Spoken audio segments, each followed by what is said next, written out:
Hello everyone, welcome back to our channel English माध्यम के platform पे हम editorial based practice exercise solve कर रहे हैं। मैं हूं आपकी एजुकेटर प्रियंका ठाकुर और हम स्टार्ट करते हैं आज का session with thought of the day, that is all your dreams can come true if you have the courage to pursue them. यानी कि आपके सारे सपने पूरे हो सकते हैं अगर आपके पास इतना करेज हो कि आप उनको परस्यू कर सकें। ठीक है, चलिए स्टार्ट करते हैं। Reading comprehension and practice exercise for SSC CGL 2024। The Bharat Ratna to Karpoori Thakur is richly deserved and apparently politically timed.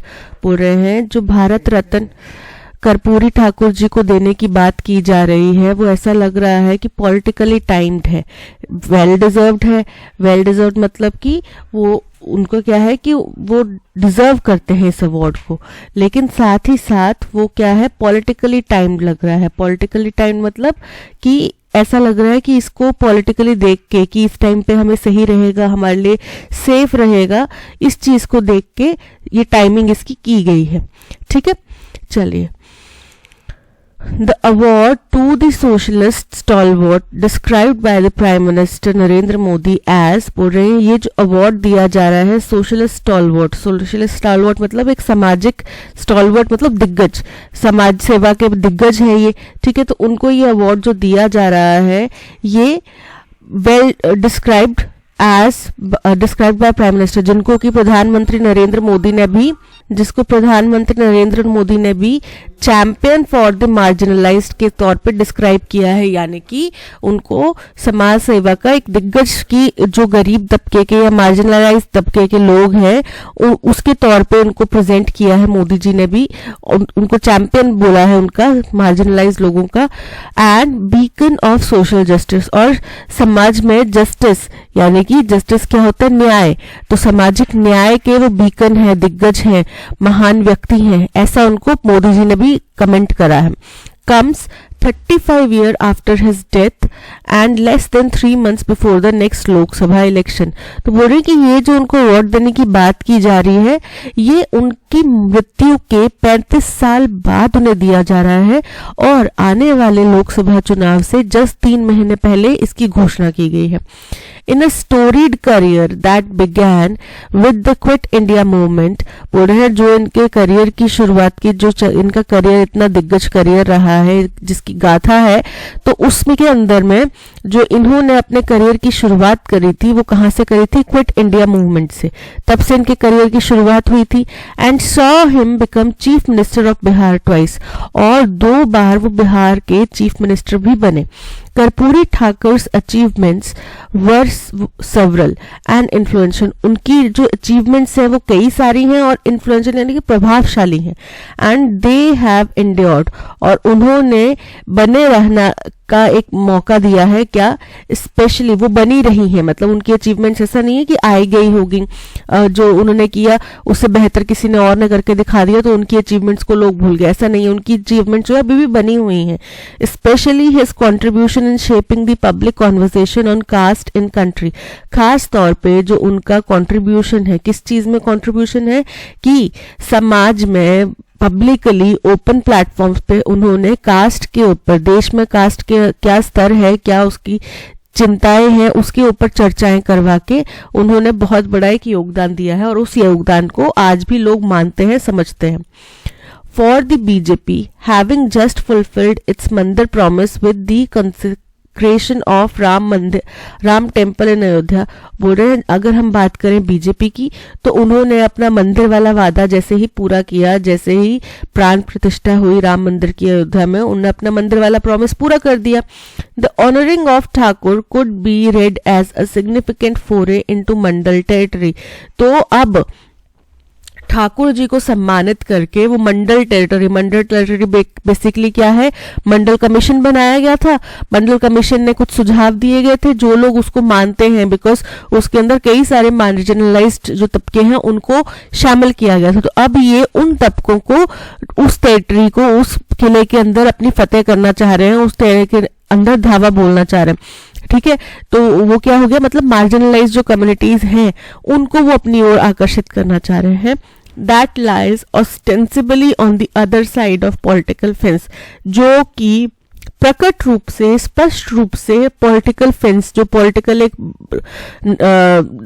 बंदीबाजी की गई हुई है ना कि यहाँ पे ये हमारी पॉलिटिकल बाउंड्री है, उस पॉलिटिकल बाउंड्री के परली तरफ यानी कि दूसरी साइड है। Ostensibly because the BJP is no stranger to caste politics।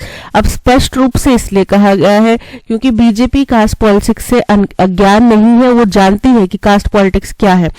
Having successfully appropriated pieces of Mandal vocabulary, और उन्होंने बहुत सही तरीके से सक्सेसफुली क्या किया है, जो मंडल वोकैबुलरी है उसके कुछ टुकड़ों को वो भी जानते हैं, उनको आवंटित किया है, मतलब उनने भी जगह जगह पे उन टुकड़ों का इस्तेमाल किया है।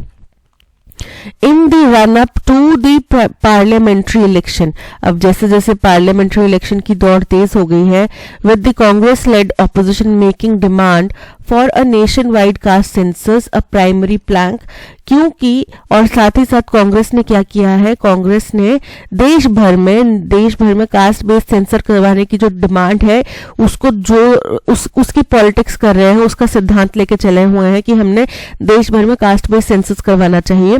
The Bharat Ratna Thakur confirms the BJP government's inventive use of award to make a political point.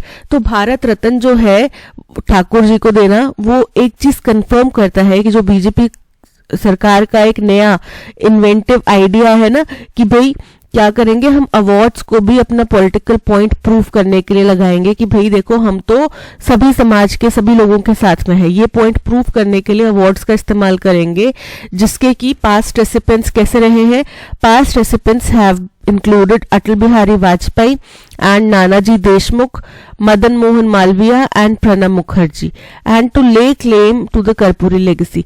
तो उसका इस्तेमाल करना चाह रहे हैं वो कि अवार्ड्स को हम क्या करें, जो ये है हम डाइवर्स लोगों को हम अपना समझते हैं, हम उनकी परेशानियों को समझते हैं, फिर उसके एग्जाम्पल बताए कौन कौन थे, अटल बिहारी वाजपेयी, नानाजी देशमुख, मदन मोहन मालवीय और प्रणब मुखर्जी। और अब ले द ग्राउंड, मतलब अब उन्होंने नींव रखी है कर्पूरी ठाकुर जी की जो लेगेसी है उसको अपनी तरफ करने की। जो लोग उनके सिद्धांतों पे चलते हैं, कर्पूरी ठाकुर जी को अपना आदर्श मानते हैं, उन लोगों को अपनी तरफ करने की। अब वो कौन है, समाज के जो मार्जिनलाइज्ड लोग हैं वो कर्पूरी ठाकुर जी को अपना आदर्श मानते हैं कि उनने हमारे लिए काम किया है।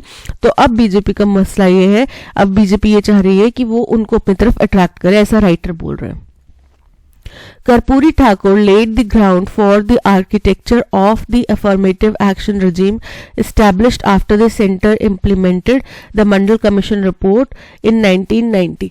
बोल रहे हैं कर्पूरी ठाकुर कौन थे, उन्होंने नींव रखी थी, किस चीज की नींव रखी थी, उन्होंने इसको आर्किटेक्चर यानी कि इसको किस तरीके से लागू किया जाएगा, क्यों, किसको, जो अफर्मेटिव यानी कि कन्फर्मेशन, सकारात्मक जो एक्शन उस तरह समय की सरकार ने एस्टैब्लिश किए थे जब केंद्र ने क्या किया, मंडल कमीशन रिपोर्ट 1990 में इंप्लीमेंट करी, तो उसको किस तरीके से लागू किया जाना चाहिए, उसमें और क्या चीजें, कहाँ पे क्या कमी है, इन सब चीजों को कर्पूरी ठाकुर जी ने बनाया, उसको समझा और उसको लागू किया। In 1978, in Bihar, the Karpuri government had accepted the Mungeri Lal Commission's recommendations and instituted a layered quota framework। बोल रहे हैं, और 1978 में बिहार में जब कर्पूरी ठाकुर जी की सरकार थी तो उनकी सरकार ने क्या किया, एक मुंगेरी लाल कमीशन की कुछ रिकमेंडेशंस थी, उनको एक्सेप्ट करा और लेयर्ड फ्रेमवर्क मतलब क्या होता है, तह दर तह, स्तरित, यानी कि इस स्तर पे इतना कोटा चाहिए, इस स्तर पे इतना चाहिए, इस स्तर में और क्या कैटेगरीज, सब कैटेगरीज होंगी, इस तरीके से लेयर्ड फॉर्म में कोटा फ्रेमवर्क को ने लागू करा।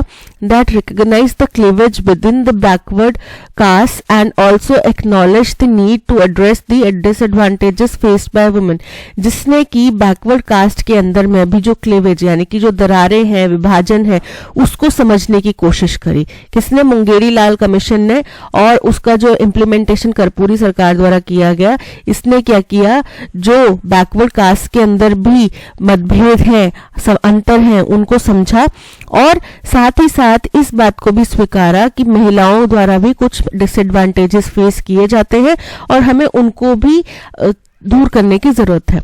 Of the 26% quota 12% was given to extremely backward caste of EBCs बोल रहे हैं। तो इसका क्या निष्कर्ष निकला कि 26% उस टाइम पे कोटा दिया जा रहा था, जिसमें से 12% जो है एक्सट्रीमली बैकवर्ड कास्ट को दिया गया, EBCs जिनको बोला जाता है, 8% OBCs को दिया गया, 3% महिलाओं को दिया गया और 3% जो है इकोनॉमिकली बैकवर्ड अपर कास्ट जो है उनको दिया गया। और ये आज की बात नहीं है, ये 1978 की बात है, जब इकोनॉमिकली बैकवर्ड अपर कास्ट को भी कंसीडर किया जाता था कोटा के लिए। ठीक है।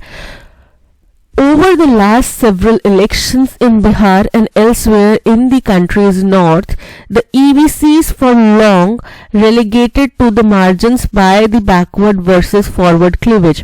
बोल रहे हैं अब पिछले कुछ इलेक्शंस में बिहार में क्या हुआ, बिहार और देश के बाकी हिस्सों में, नॉर्दर्न पार्ट में बेसिकली जो एक्सट्रीमली बैकवर्ड क्लासेस हैं, कास्ट हैं, उनको बड़े लंबे समय से मार्जिन्स पे धकेल दिया गया है। कहाँ पे?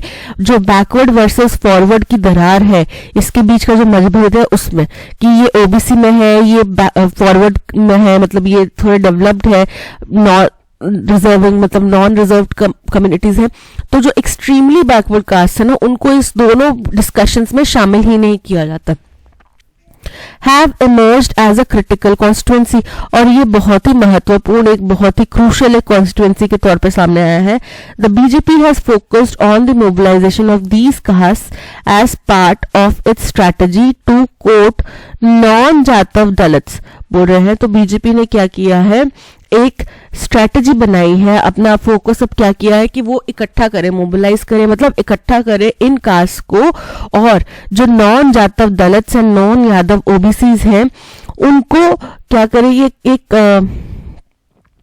आकर्षित करे अपनी तरफ। ठीक है, उनको अपनी तरफ केंद्रित करे कि भाई देखो बीजेपी हमारे बारे में सोचती है और हम अपना वोट बैंक जो है इनको देंगे vote share.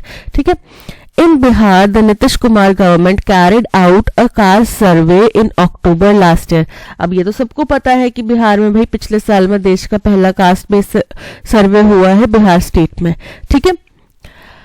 In October last year, and an important finding was that EBCs are the largest social bloc। और वहां पे जो एक अहम बात सामने आई है वो ये है कि EBCs का जो गुट है वो सबसे बड़ा एक सामाजिक गुट है। ठीक है, सामाजिक लीग है।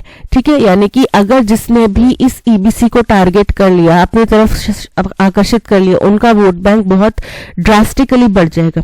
Accounting for 36.1% of the states population, केवल बिहार की बात की जा रही है कि बिहार में ही केवल 36.1% पॉपुलेशन है इनकी।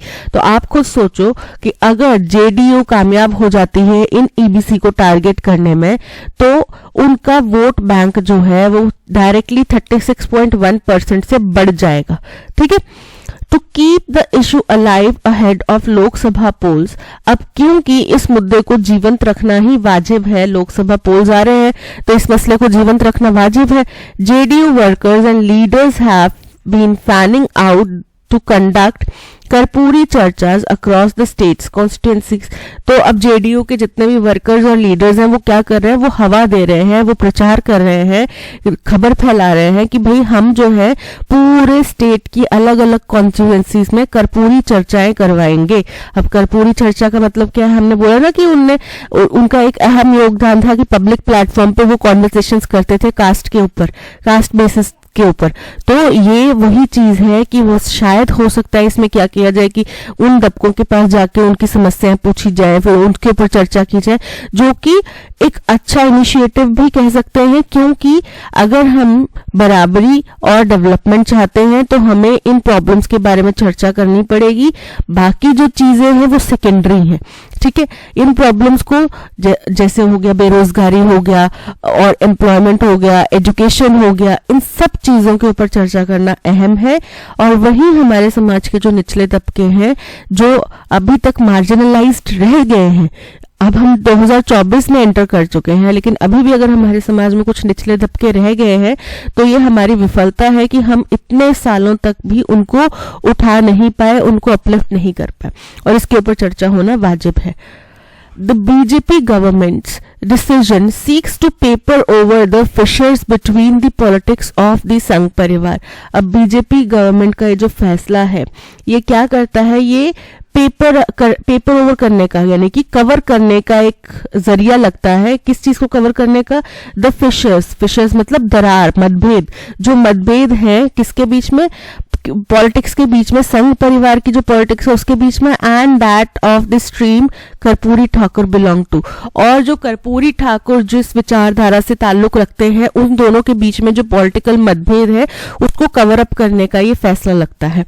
Even as anti Congressism brought them together, हालांकि कि दोनों ही कांग्रेस के विरोधी थे, कांग्रेस से नफरत करते थे या कांग्रेस की विचारधारा से ताल्लुक नहीं रखते थे, इसीलिए दोनों ही ये जो पॉलिटिकल एजेंडास हैं, दोनों ही पॉलिटिकल जो विचारधारा है वो एक साथ आई थी। संघ परिवार और कर्पूरी ठाकुर जी एक साथ आए थे। फर्स्ट इन संयुक्त विधायक दल, पहली बार जब संयुक्त विधायक दल बना तब, and then the Janata party government in Bihar, और दूसरी बार तब जब बिहार में जनता पार्टी की सरकार बनी तब संघ परिवार और कर्पूरी ठाकुर जो कि अलग अलग विचारधाराओं से ताल्लुक रखते हैं, इनकी विचारधाराओं में मतभेद है, अंतर है, केवल कांग्रेस के विपरीत खड़े होने के लिए, कांग्रेस को हराने के लिए ये लोग 2 बार साथ में आए थे।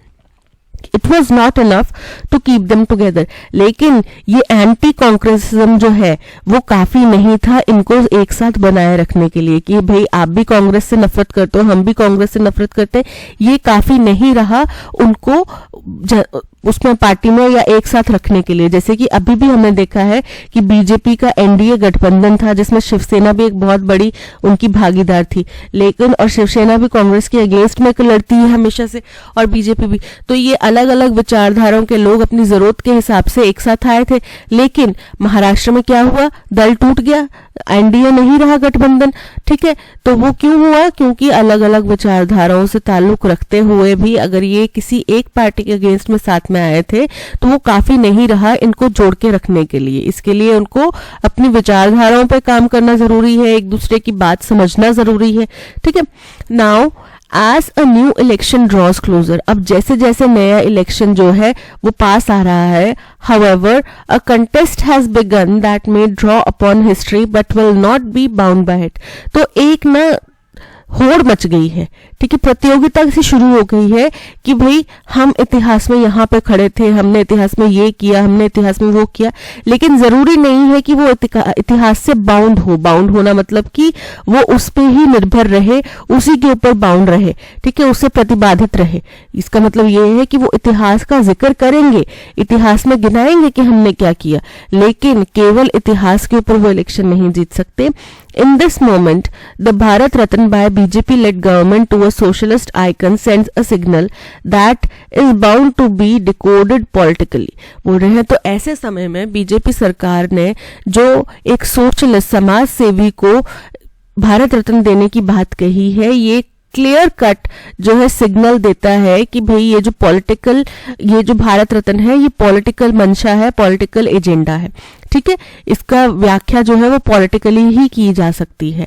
ओके, ये था पैसेज। आई होप आपको समझ में आया होगा। चलते हैं, स्टार्ट करते हैं क्वेश्चन नंबर 1 से। क्वेश्चन नंबर 1 कह रहा है What is the tone of the passage? अब टोन देखो पैसेज की टोन क्रिटिकल है, उनने किसी चीज की निंदा करी, किसी चीज में कमियां गिनाई नहीं, अप्रिशिएटिव प्रशंसनीय करने वाली भी नहीं है, न्यूट्रल भी नहीं है, स्केप्टिकल क्या है? वो दुविधा में फंसे हुए हैं कि वो समझ नहीं पा रहे कि देखो कर्पूरी ठाकुर जी डिजर्व तो करते हैं, है ना, वो डिजर्विंग कैंडिडेट तो हैं भारत रत्न के, लेकिन ऐसा लग रहा है कि ये जो उनको भारत रत्न दिया जा रहा है ये उनकी डिजर्वनेस में नहीं दिया जा रहा, उनको इसलिए नहीं दिया जा रहा कि वो डिजर्व करते, ऐसा लग रहा है कि ये पॉलिटिकली प्लान्ड है।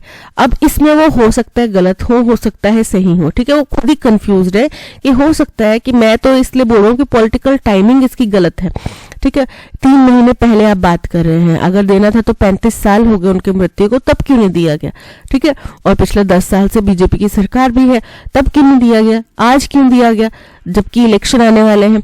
फिर उसके बाद में ये भी बताया गया कि भाई बिहार में कास्ट बेस्ड सेंसस करवाया गया, उसमें पता चला कि ईबीसी जो है वो बहुत बड़ा सामाजिक गुट है, तो हो सकता है कि उसको समझ के इसको आकर्षित करने के लिए दिया जा रहा हो।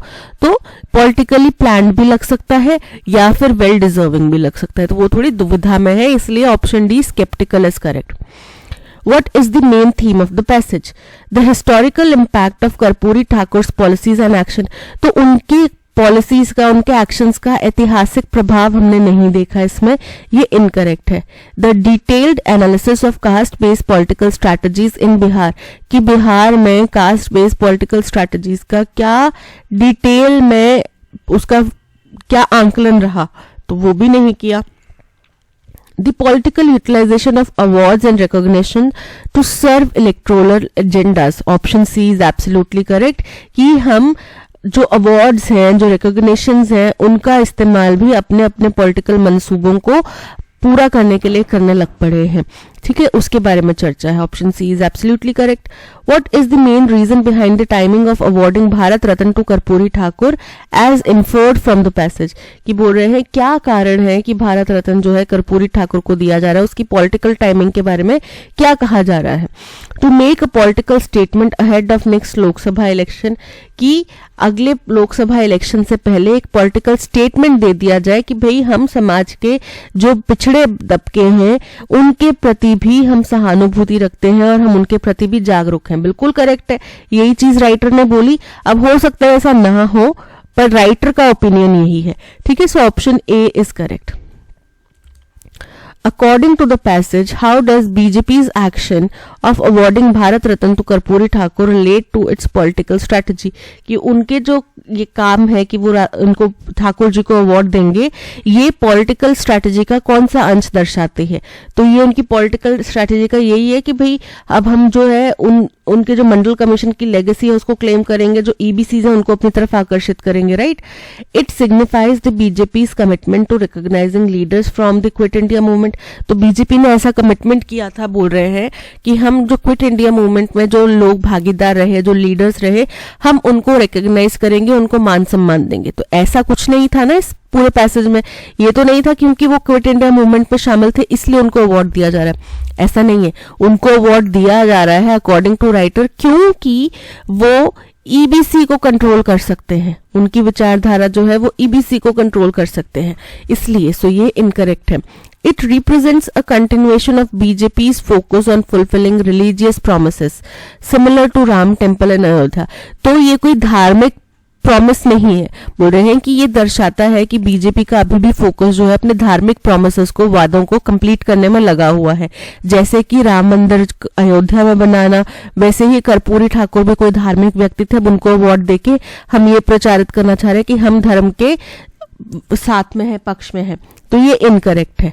ठीक है, It indicates an attempt by BJP to engage with and lay claim to the legacy of Mandal politics. Option C is correct. Mandal politics मतलब जो कास्ट बेस्ड पॉलिटिक्स है उसके ऊपर अपना वो धावा बोल रहे हैं कि भाई देखो हम भी कास्ट बेस्ड लोगों को समझते हैं, उनके मार्जिनलाइज लोगों की समस्याओं को समझते हैं। Option C is absolutely correct. Based on the passage, which of the following statements is true regarding the use of Bharat Ratna Award by BJP? कि बीजेपी ने भारत रत्न अवार्ड्स का इस्तेमाल किया है, उसके बारे में कौन सी स्टेटमेंट करेक्ट है। The BJP government has used Bharat Ratna Award exclusively to recognize contribution in the field of science and technology. Atal Bihari Vajpayee, ठीक है, साथ ही साथ जो प्रणब मुखर्जी और अब कर्पूरी ठाकुर, ये तीनों ही कोई साइंस एंड टेक्नोलॉजी की फील्ड से ताल्लुक नहीं रखते थे, ये पॉलिटिकल फिगर्स थे। तो यानी कि हम जो कह रहे हैं कि इस स्टेटमेंट में कि साइंस और टेक्नोलॉजी को उनने ज्यादा मान्यता दी, उसको में ज्यादा अवार्ड दिए और पॉलिटिकल फिगर्स को इग्नोर कर दिया, ये बिल्कुल इनकरेक्ट बात है। ठीक है, तो ऑप्शन ए जो है वो इनकरेक्ट है। The Bharat Ratna to Thakur is seen as part of BJP government strategy to align with the politics of Sangh Parivar and distance itself from socialist icons। ये भी इनकरेक्ट है। भारत रत्न ठाकुर जी को देना मतलब ये है कि वो कवर अप कर रहे हैं संघ परिवार और ठाकुर जी के बीच में जो मतभेद थे, जो दरारें थी, उनको कवर अप कर रहे हैं और साथ ही साथ ये दर्शा रहे हैं कि भाई वो अच्छे इंसान थे तो अच्छे इंसान चाहे संघ परिवार के विपरीत भी किसी और से भी हो, हम तो उनका साथ देंगे। तो ऑप्शन बी भी इनकरेक्ट है। The awarding of Bharat Ratna to figures like Thakur, Vajpayee and Mukherjee indicates the BJP government's use of award to make political point and claim a legacy. Option C is correct कि ऐसे दिग्गजों को जो भारत रत्न दिया जा रहा है तो वो ये करना चाह रहे हैं कि भाई वो जो लोग थे हम उनको मान सम्मान देते हैं और जो उनकी विचारधारा थी हम उनसे भी ताल्लुक रखते हैं। So option C is absolutely correct. Despite being his competitor, John was generous, forgiving in defeat and congratulated his opponent on his well-deserved victory. बोल रहे हैं कि हालांकि वो उसका कॉम्पिटिटर था फिर भी जॉन हारने के बाद भी जेनरस और फॉरगिविंग रहा और उसने अपने विपक्षी को क्या किया, कॉन्ग्रेचुलेट करा और कहा कि भाई आपकी ये जो विक्ट्री है वो वेल डिजर्व्ड है, यानी कि आप इस विक्ट्री को डिजर्व करते हैं। अब यही होता है स्पोर्ट्समैनशिप स्पिरिट कि जब आप क्रिकेट मैचेस देखते हैं, बॉक्सिंग मैचेस देखते हैं तो बेशक जो प्लेयर है जो हारा है वो हो सकता है टॉप चोटी का प्लेयर हो, उच्च कोटि का प्लेयर हो, ठीक है, टॉप रैंकिंग प्लेयर हो, लेकिन फिर भी अगर वो हार जाते हैं तो भी वो अपने ओपोनेंट को कॉन्ग्रेचुलेट करते हैं। जो उनकी स्पीचेस होती है उसमें भी कॉन्ग्रेचुलेट करते हैं। वो ये शिकायतें नहीं करने बैठ जाते कि भाई नहीं जी हमारे साथ धोखा हुआ या ये कैसे जीत सकते हैं, हम ज्यादा डिजर्विंग थे। तो उसको क्या बोला जाता है, स्पोर्ट्समैनशिप बोला जाता है। अब यहाँ पे हमें फॉर जनरस एंड फॉरगिविंग के लिए अप्रोप्रिएट वर्ड चूज करना है। फर्स्ट है एल्ट्रूस्टिक। एल्ट्रूस्टिक का मतलब होता है परोपकारी, तो आप परोपकार नहीं कर रहे हैं यहाँ पे, ठीक है। मैग्नानिमस, मैग्नानिमस मतलब उदार, तो यहाँ पे उदारता दिखाई दे रही है। फेंट हार्टेड, फेंट हार्टेड मतलब कायर और विनोमस मतलब जहरीला। So option B magnanimous is correct. A person who has features of extrovert and introvert, एक ऐसा व्यक्ति जिसमें एक्सट्रोवर्ट होने के और इंट्रोवर्ट होने के दोनों फीचर्स हैं, यानी कि वो सही समय पर सही जगह पे बोलना पसंद करता है, ऐसे कम बोलेगा लेकिन जहां पे बोलने की जरूरत है वहां पे बोलेगा भी, ठीक है। तो ऐसे व्यक्ति को क्या बोला जाता है, फर्स्ट ऑप्शन है हमारे पास स्टोइक। स्टोइक का मतलब होता है उदासीन। एम्बीवर्ट, एम्बीवर्ट का मतलब होता है कोई ऐसा व्यक्ति जो एक्सट्रोवर्ट और इंट्रोवर्ट दोनों फीचर्स को रखता हो। So option B is correct. Ambiguous मतलब अस्पष्ट, डुअल मतलब दोहरा। सो यहाँ पे option B ambivert is correct. अब यहाँ पे एड्रॉइड वर्ड का सिनोनिम हमें बताना है। एड्रॉइड का मतलब होता है स्किलफुल, ठीक है, काफी जो स्किल्ड व्यक्ति होता है, निपुण होता है किसी चीज में। तो maladroit, inept, skilled, skilled option C is correct. Incompetent. अब पैराजंबल का क्वेश्चन है, हमें रीअरेंज करना है। The investigation by a supreme court appointed committee into, कि जो इन्वेस्टिगेशन की गई सुप्रीम कोर्ट द्वारा एक कमेटी गठित की गई, उसके द्वारा एक इन्वेस्टिगेशन की गई इनटू। अब इनटू मतलब मसला आगे आएगा। मसला क्या था, that the central government did not corporate with, कि केंद्र सरकार ने कॉर्पोरेट नहीं करा। किसके साथ कॉर्पोरेट नहीं करा, विद द इन्वेस्टिगेशन होगा, तो ये तो समझ में आएगा कि that the central government did not corporate with the investigation by Supreme court appointed committee, ये आएगा। इनटू किसने थी कमेटी गठित की गई, into the Pegasus spyware cases does not come as a surprise. तो इनटू मतलब इनटू किसमें की गई है गठित कमेटी, किसके लिए की गई, पेगासस स्पाईवेयर जो केस है उसके लिए गठित की गई। इसमें केंद्र सरकार ने बिल्कुल भी कोऑपरेट नहीं करा और ये कोई चौंकाने वाली बात नहीं है, ठीक है। तो यानी कि that the central government did not, ये आएगा हमारा ए पॉइंट। उसके बाद आएगा बी पॉइंट सुप्रीम कोर्ट वाला, थर्ड आएगा पेगासस स्पाईवेयर वाला, और फाइनल आएगा D point come as a surprise. That the central government did not cooperate with the Pegasus spyware cases does not come as a surprise, ये incorrect हो गया क्योंकि does not come as a surprise जो है ये हमारे पास कब आएगा, कम एज अ सरप्राइज ये हमारा लास्ट पार्ट होगा, ठीक है, तो इनकरेक्ट है। That the central government did not cooperate with the investigation by a Supreme Court appointed committee into the Pegasus spyware cases does not come as a surprise. Option B is correct. We were in limbo for weeks while the jury tried to make a decision in the case. In limbo का मतलब होता है बीच मझधार में फंस जाना, ना हम आगे जा सक रहे ना पीछे जा सक रहे, बीच में अटक गए हैं, यानी कि मझर में फंसे हैं, अधर में लटके हुए हैं।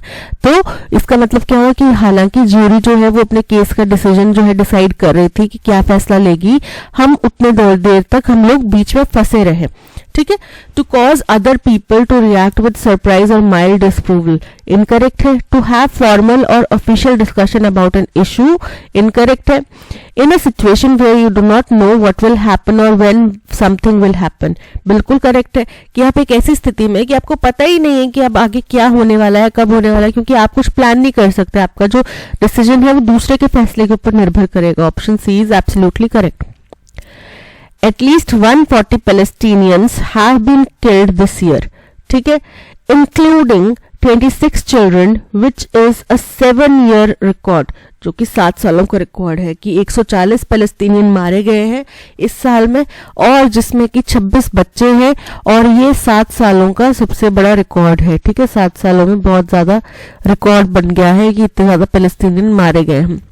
तो इसमें कोई भी एरर नहीं है. Option D, no error, is correct.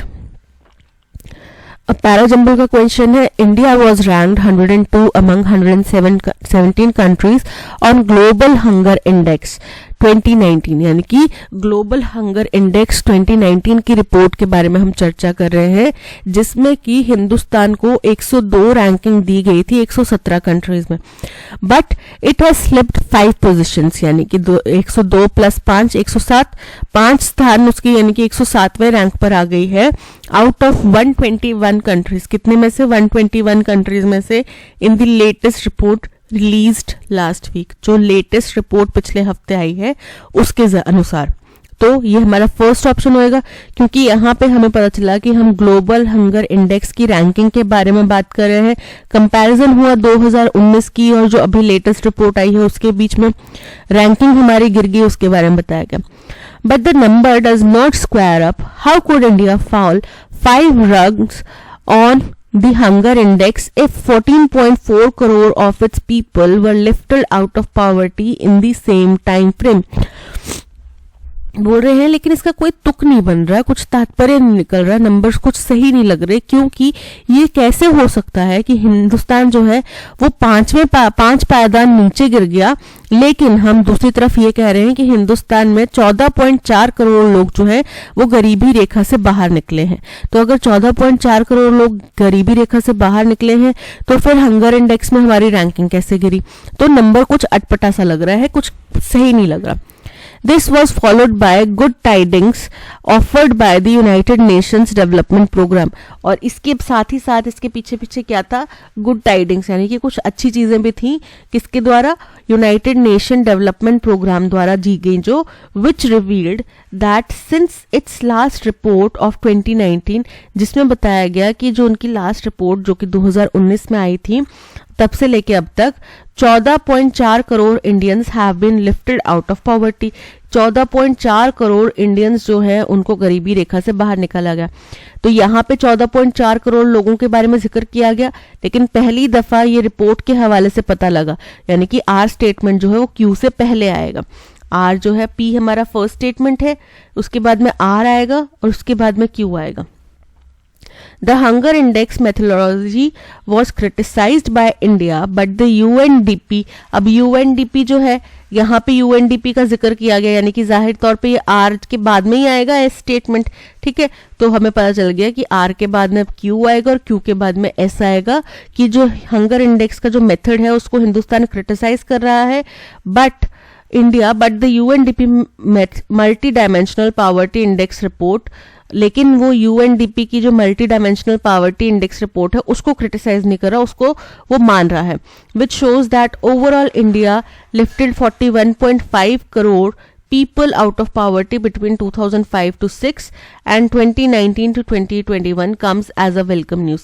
लेकिन वो जिसमें ये कहा गया कि 2005 से 2006 तक 41.5 करोड़ लोगों को और 2019 से लेकर 2021 तक, मतलब ये टोटल डेटा बता रहे हैं 2005 से 6 और 2019 से 21 में 41.5 करोड़ लोगों को गरीबी रेखा से बाहर निकाला गया. इस रिपोर्ट का हिंदुस्तान ने स्वागत किया है. तो PRQS option D is correct.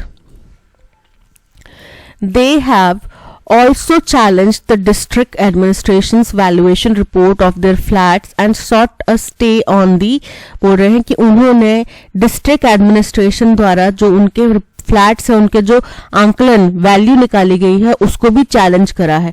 तो हैव ऑल्सो यानी कि पहले कुछ हुआ होगा, दे यानी कि प्रोनाउन है तो हमें इसका नाउन ढूंढना है, पी हमारी फर्स्ट स्टेटमेंट नहीं होगी।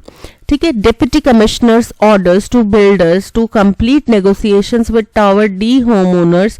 अब डिप्टी कमिश्नर ने ऑर्डर दिया है, किस चीज का ऑर्डर दिया है कि भाई बिल्डर्स के साथ में बिल्डर्स को ऑर्डर दिया है कि आप पूरे तरीके से नेगोशिएशंस करो टावर डी के जो होम ओनर है उनके साथ में विद इन जस्ट 60 डेज, केवल 60 दिनों के अंदर अंदर, regarding issues such as compensation and reconstruction of units, जैसे कि कॉम्पनसेट करना और रिकंस्ट्रक्ट करना उनके घरों को, उनके इंडिविजुअल फ्लैट्स को, उनके बारे में।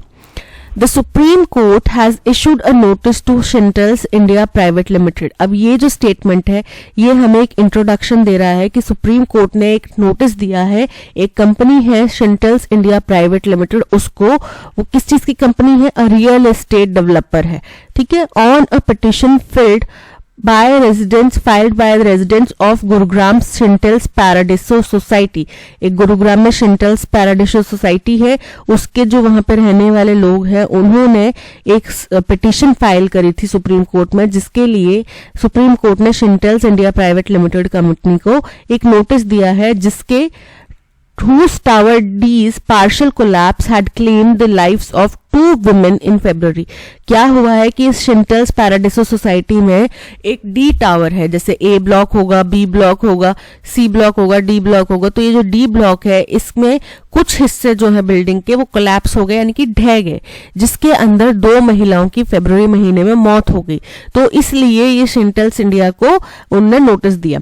तो आर हमारा फर्स्ट स्टेटमेंट होगा यानी कि ऑप्शन ए और ऑप्शन बी वैलिड है, सी और डी वैलिड नहीं है, ये एलिमिनेट हो जाते हैं। ठीक है, the petitioners are seeking adequate compensation for themselves. अब ये याचिका जो थी, पिटिशन फाइल की गई थी, उसका क्या तात्पर्य था कि जो पिटिशनर हैं वो क्या कर रहे हैं, वो अपने लिए कॉम्पनसेशन की डिमांड कर रहे हैं। ठीक है, and strict action against the developer for making them reside in an unsafe building.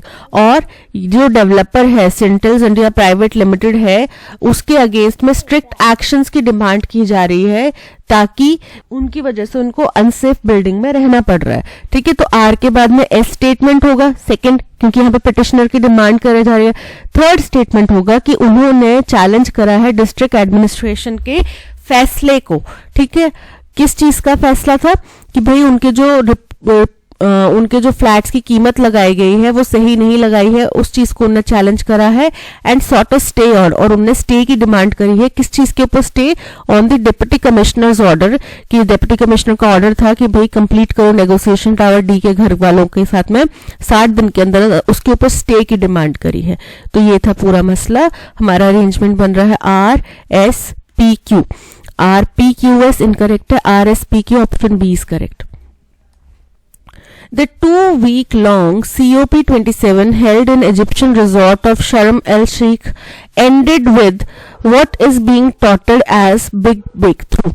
बोल रहे हैं 2 हफ्ते लंबी चली COP27 की जो मीटिंग है, जो कहाँ हुई थी, इजिप्ट के रिजॉर्ट शर्म अल शेख में हुई थी, वो अब खत्म हो गई है। With wit is being touted, और क्या माना जा रहा है कि ये जो COP27 की जो मीटिंग हुई थी ये बहुत बड़ा ब्रेक थ्रू है, यानी कि बहुत बड़ा ये एक हमारे लिए नई चीज की शुरुआत है, हमने कुछ अच्छा अचीव करा है इसमें।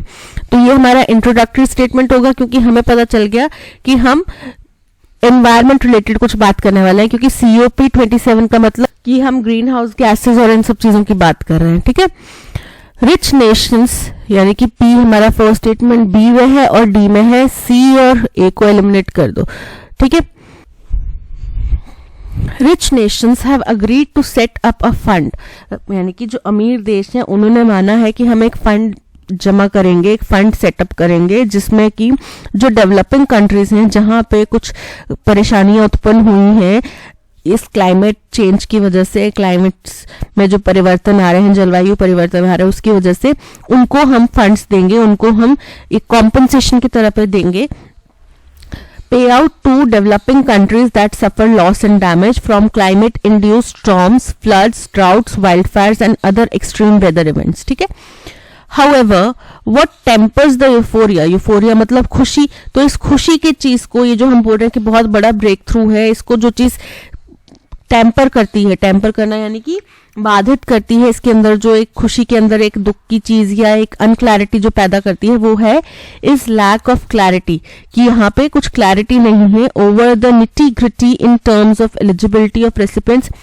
क्लैरिटी इस चीज की नहीं है कि भाई देखो डेवलपिंग कंट्रीज तो बहुत सारी हैं, जो फंड हम इकट्ठा करेंगे डेवलप करेंगे, वो फंड किस देश को कैसे दिया जाएगा, उसके लिए वो फंड को रिसीव करने के लिए आपकी क्या एलिजिबिलिटी होनी चाहिए, डोनर्स कौन कौन होंगे, कौन सा डोनर इसमें कितना पैसा जमा करेगा, ये चीजों के ऊपर, इन बारीकियों के ऊपर कोई भी क्लैरिटी नहीं है। और यही है कि हम बोल तो रहे हैं कि बहुत बड़ा ब्रेक थ्रू है, लेकिन ब्रेक थ्रू जो है वो इतना अहम नहीं रह जाता अगर उसके ऊपर क्लैरिटी नहीं है।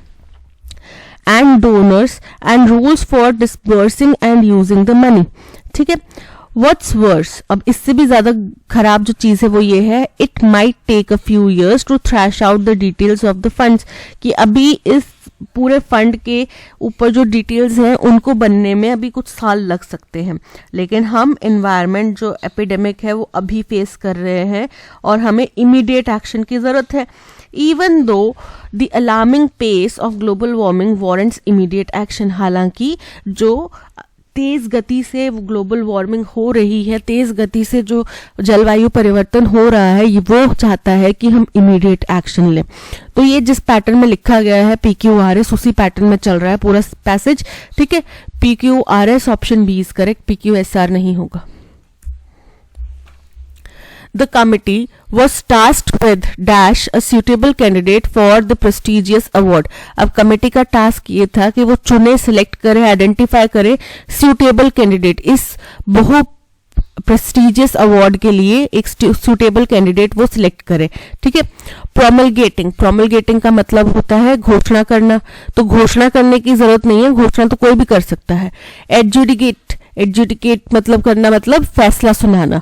एक्सकल्पेटिंग, एक्सकल्पेटिंग मतलब दोषमुक्त करना, और विटिएटिंग मतलब कि दूषित करना, तो यहाँ पे फैसला सुनाने की बात की जा रही है, ऑप्शन बी इज करेक्ट।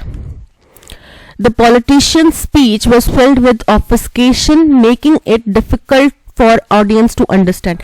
अब obfuscation का मतलब होता है अनक्लैरिटी, अस्पष्ट, ठीक है। तो जो स्पीच थी पॉलिटिशियन की वो बहुत ज्यादा अनक्लियर थी, जिसकी वजह से जो उसके सुनने वाले श्रोता थे उनको समझ में ही नहीं आई स्पीच के अंदर क्या बोलना चाह रहे हैं वो। तो lack of clarity, filled with unclarity, ठीक है। तो क्लैरिटी इसका एंटोनिम हो जाएगा एम्बिग्युइटी, एम्बिग्युइटी मतलब अस्पष्टता। सिंप्लिसिटी ये भी इसका एंटोनिम हो जाएगा, और ट्रांसपेरेंसी ये भी एंटोनिम हो जाएगा। So option B ambiguity is correct. The Manipur High Court on Tuesday granted limited internet access in dash places in the state after a petition seeking the restoration of net access. बोल रहे हैं Manipur high court ने क्या करा, मंगलवार को उनने grant कर दिया, यानी कि बोल दिया कि भाई इंटरनेट का लिमिटेड एक्सेस हम कुछ प्लेसेस में दे सकते हैं स्टेट में, पूरे स्टेट में मणिपुर में, जब एक पिटिशन फाइल की गई जहां पे नेट एक्सेस वापस बहाल करने की डिमांड की गई। अब पता है मणिपुर हिंसा से वहां पे इंटरनेट बंद किया गया है, तो इसमें क्या है, क्यों बंद किया गया, ताकि असामाजिक तत्व जो है वो नॉनसेंस न्यूज इधर उधर ना फैलाएं, वो लोगों को भड़काएं ना, ठीक है, इसलिए बंद किया जाता है। लेकिन अब इतना समय हो गया, अब ऐसा है कि जो लोग वहां पे फंसे हुए उनको अपने फैमिली से कॉन्टैक्ट करना भी मुश्किल हो रहा है। Shutdowns began following the violent conflagration on May 3. बोल रहे हैं ये शटडाउन्स तब लगाए गए जब बहुत ही वायलेंट वहां पे आगजनी मई 3 को स्टार्ट हुई, and there were extensions of restrictions since then, और तब से अब तक ये रिस्ट्रिक्शंस बढ़ाए जा रहे हैं। The last one being an extension order on Wednesday, और जो लास्ट बार एक्सटेंड किया गया था ये वो वेडनेसडे को ऑर्डर आया था टिल जून 25 की 25 जून तक ये बढ़ा दिया गया है रोक जो इसके ऊपर इंटरनेट के ऊपर है। The request made is legitimate as shutdowns have a crippling effect on many and economic activity and livelihoods. बोल रहे हैं कि ये तो रिक्वेस्ट है, ये बहुत वाजिब है, जेन्युइन है कि भाई आप बहाल कर दो, क्योंकि इंटरनेट शटडाउन करने की वजह से इकोनॉमी के ऊपर प्रभाव पड़ेगा, वहां के लोगों के ऊपर प्रभाव पड़ेगा, उनके रोजमर्रा के जीवन के ऊपर प्रभाव पड़ेगा। क्योंकि अगर सरकार ने कुछ नया फैसला भी लिया है, इंटरनेट नहीं है, तो आपको पता कैसे चलेगा कि सरकार ने भाई आज हमें बाहर जाने से मना किया है, या आपको कैसे पता चलेगा कि भाई आज सरकार ने बोला है कि आप 1 घंटे के लिए बाहर निकल सकते हैं और अपना राशन ला सकते हैं। ठीक है, कैसे पता चलेगा? तो इंटरनेट जो है वो बहुत ज्यादा जरूरी है। और कई बिजनेसेस आजकल ऐसे हैं जो ऑनलाइन चल रहे हैं, कई लोग होंगे जो ऑनलाइन काम कर रहे होंगे, तो उनके लिए भी प्रॉब्लम खड़ी हो रही है। ठीक है, इकोनॉमीज के लिए भी प्रॉब्लम खड़ी हो रही है। Citizens have been unable to access dash services such as e-commerce related activities except for those who can get exemptions from the shutdowns with government permission। बोल रहे सिटीजन्स जो हैं वो लोग जो हैं, जनता जो है वो परेशान हो रही है, वो इंटरनेट सर्विस को एक्सेस नहीं ले पा रही है, जैसे कि ई कमर्स रिलेटेड। अब हॉस्पिटल्स में भी इंटरनेट जरूरी है, अगर वहां पर इंटरनेट नहीं होगा तो मरीजों को, अगर सपोज करो कोई डॉक्टर बाहर गया है, वो कैसे उसका डेटा बताएगा कि भाई हाँ इसको ऐसे ऐसे आप ट्रीट करो, ऐसे नहीं करो, ये दवाइयां मंगानी है, सब चीज रुक जाएगी। केवल उन लोगों को छोड़ के जिन्होंने किसी तरीके से सरकार से इस शटडाउन से एग्जेम्पशन यानी कि जो एक अवरोध है कि भाई हमें इससे बाहर रखा जाए, वो हासिल कर लिया था, उनको छोड़ के बाकी सब परेशान हो रहे हैं। Violent incidents have occurred in state since May 3। Violent घटनाएं हुई है स्टेट में 3 मई से। And relations between Meiteis and Kukis remain tense. और अभी भी मेटीज और कुकीज के बीच के तनाव है वो बना हुआ है। But the order seeking to extend the shutdown cites threats to law and order. लेकिन वहीं इसके विपक्ष में जो ऑर्डर शटडाउन की डिमांड कर रहा है वो बोल रहा है कि भाई हमें लॉ एंड ऑर्डर मेंटेन करने के लिए इंटरनेट बंद करना पड़ेगा। And the role of anti social elements, a euphemism for extremist dash in violent acts बोल रहे हैं। और उनने बोला कि भाई जो असामाजिक तत्व है, और असामाजिक तत्व मतलब एक यूफेमिज्म है, यूफेमिज्म मतलब एक नॉट सो हार्श वर्ड है जो हम एक्सट्रीमिस्ट जो लोग शामिल होते हैं किसी भी वायलेंट एक्ट में उनके लिए इस्तेमाल करते हैं। और the posting of violence promoting material, और या फिर वो लोग जो वायलेंस को बढ़ावा देने वाला मटेरियल कंटेंट पोस्ट करते हैं, उन लोगों के लिए टर्म इस्तेमाल की जाती है anti social elements, rather than explicitly seeking to retain these bans because of public emergency और in its interest of public safety. ये हवाला देके वो बैन लगाना चाहते हैं, बजाय कि ये कहकर कि भाई ये जो बैन है ये पब्लिक इमरजेंसी और पब्लिक सेफ्टी के लिए लगाया जा रहा है, जो कि बैन लगाने के लिए आवश्यक है as required by section 5(2) of Telegraph Act 1885 and Telegraph Rules। यानी कि टेलीग्राफ एक्ट 1885 और टेलीग्राफ रूल्स के तहत अगर आपको इंटरनेट शटडाउन करना है तो वो in case of public emergency या पब्लिक सेफ्टी के तहत किया जाना चाहिए। बट जो इसके विपक्ष में है वो हवाला किस चीज का दे रहे हैं कि भाई एंटी सोशल एलिमेंट्स जो है वो वायलेंस को बढ़ाएंगे और हमें लॉ एंड ऑर्डर मेंटेन करने के लिए ये इंटरनेट शटडाउन किया है, जो कि गलत है। The Manipur government also told the High Court that the shutdowns were needed to block websites where dash material could be published. बोल रहे हैं मणिपुर सरकार ने ये भी कहा हाई कोर्ट में कि ये शटडाउन इसलिए जरूरी है उन वेबसाइट्स को ब्लॉक करने के लिए जहां पे वायलेंट मटेरियल हो सकता है पब्लिश किया जाए। But such a sledge hammer approach is clearly problematic. लेकिन इस तरीके की जो गलत अप्रोच है कि भाई हमें इस अंग में परेशानी है तो हम इस अंग को ही काट दें, ये चीज बिल्कुल गलत है। ये जो अप्रोच है ये बहुत ही गलत अप्रोच है। The Manipur High Court on Tuesday granted limited internet access in dash places in state after a petition seeking the restoration of net access। अब क्या किया, लिमिटेड इंटरनेट एक्सेस को बहाल किया। कहाँ पे? एलोंगेटेड मतलब लंबे होती जगहें। ठीक है, लंबी होती जगहें तो नहीं है। वारंटेड मतलब होता है जस्टिफाइबल या नेसेसरी जगहों पे। डेसिग्नेटेड मतलब कुछ जगहों पे, स्पेसिफाइक जो सरकार द्वारा निर्धारित की गई होंगी, जैसे कोई स्कूल निर्धारित किया होगा, कॉलेज निर्धारित किया होगा, पुलिस स्टेशन निर्धारित किया होगा या फिर हॉस्पिटल निर्धारित किया होगा, तो वो डेजिग्नेटेड जगहों पे ही इंटरनेट बहाल किया जाएगा। Option C is correct. Citizens have been unable to access dash services such as e-commerce related activities। Banal यहाँ पे मतलब क्या बनता है? बैनल का मतलब होता है कॉमन प्लेस या बोरिंग। कैजुअल, कैजुअल मतलब रिलैक्स्ड अप्रोच, वाइटल मतलब इंपॉर्टेंट, इटर्नल, इटर्नल मतलब अनएंडिंग टाइम, जो कभी खत्म नहीं होता। तो यहाँ पे वाइटल इंपॉर्टेंट जगहों, इंपॉर्टेंट सर्विसेज की बात की जा रही है ना, option C is correct. But the orders seeking to extend the shutdown cite threats to law and order and role of antisocial elements, a euphemism for extremists indulging in violent acts. Indulging मतलब लिप्त होना, so option A is correct. Wandering मतलब इधर उधर घूमना, alarming मतलब चिंताजनक, distressing, distressing मतलब कि uncomfortable, ठीक है, तो यहाँ पे ये करेक्ट नहीं है, option A indulging is correct. The Manipur government also told the High Court that the shutdowns were needed to block websites where dash material could be published, where discriminatory, discriminatory मतलब भेदभाव करने वाला, inflammatory, inflammatory मतलब भड़काऊ, transitory, transitory मतलब क्या होता है शॉर्ट लिव्ड या टेम्पररी, और कमेंट्री मतलब कोई टिप्पणी। तो यहाँ पे भड़काऊ मटेरियल की बात की जा रही है ना, तो inflammatory is correct. No sooner did we arrived at the airport that we got on to our flight to Atlanta, कि जैसे हम वहां पे पहुंचे वैसे ही हम अपनी फ्लाइट में चढ़ गए। तो यहाँ पे जब did का प्रयोग होता है तो did के साथ में जो verb है वो अपनी फर्स्ट फॉर्म में आता है, ना कि ed फॉर्म में, ठीक है।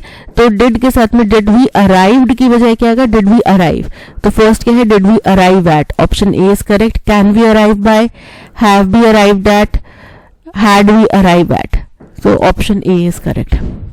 The little girl was so frightened, frightened मतलब डरी हुई थी, by the thunder that she hid under her bed, कि वो उस तूफान से, बिजली कड़कने से इतनी ज्यादा डरी हुई थी कि वो अपने बिस्तर के नीचे छुप गई। Elated, elated मतलब किसी चीज को बढ़ावा देना, captivated मतलब अपनी या तो मंत्रमुग्ध कर देना या फिर अपने पकड़ के रखना, amused मतलब हैरान रह जाना बहुत खुशी के मारे पॉजिटिव सेंस में, और टेरिफाइड मतलब डरा हुआ। So option D is correct. He said that something might be missing in their. अब इसको हमने डायरेक्ट स्पीच में कन्वर्ट करें तो ही सेड ऐसे ही रहेगा, कोट्स आ जाएंगे, कॉमा के साथ में कोट्स आ जाएंगे। समथिंग माइट, माइट का क्या चेंज हो जाएगा, मे बी मिसिंग देयर की बजाय क्या होगा, हेयर, ठीक है। Something may be missing here, he said something may be missing here, option A is correct. He said something had to be missing here, कि होना चाहिए यहाँ पे कुछ मिसिंग, नहीं। Something is been missing here incorrect है, something could be missing here incorrect है। A government by the people और देयर इलेक्टेड रिप्रेजेंटेटिव्स, यानी कि एक जनता द्वारा चुनी हुई सरकार को क्या बोला जाता है, डेमोक्रेसी। भारत क्या है, एक डेमोक्रेसी है। यहाँ पे जनता द्वारा चुनी गई सरकार होती है या फिर उनके जो नुमाइंदे हैं वो प्रेसिडेंट को चुनते हैं, तो क्या है, डेमोक्रेसी। मोनार्की, राजा महाराजा वाली सरकार। ओलिगार्की, ओलिगार्की मतलब एक ऐसी सरकार जहाँ पे थोड़े से लोग जो है वो सरकार का रोल प्ले कर रहे हैं, वो कंट्रोल कर रहे हैं। डेमोक्रेसी हमें पता है। ऑटोक्रेसी, ऑटोक्रेसी मतलब जहां पे कोई सरकार नहीं है, तो यहाँ पे option C democracy is correct.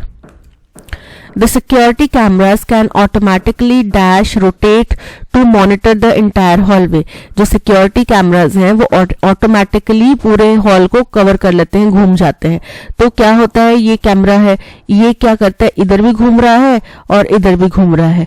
अब इसका जो स्टेबिलिटी है वो ऐसे हम सोचेंगे हो सकता है यहीं पे देखेगा, हमें इधर उधर नहीं देखा, लेकिन वो रोटेट करता है इधर से इधर। तो रोटेशन को क्या बोल सकते हैं, एक और इवॉल्व, इवॉल्व मतलब आगे बढ़ना, कुछ डेवलपमेंट होना। रिजॉल्व, रिजॉल्व मतलब कोई परेशानी को सॉल्व कर देना। रिवॉल्व मतलब घूमना। डिवॉल्व कम होना। So option C revolve is correct. That's all, आज के सेशन में इतना ही। इस सेशन की पीडीएफ आपको टेलीग्राम चैनल पे मिल जाएगी। अगर कंटेंट पसंद आया हो तो लाइक, शेयर और सब्सक्राइब जरूर कीजिएगा। मिलते हैं नेक्स्ट सेशन में। Till then keep learning and keep practising. Bye bye.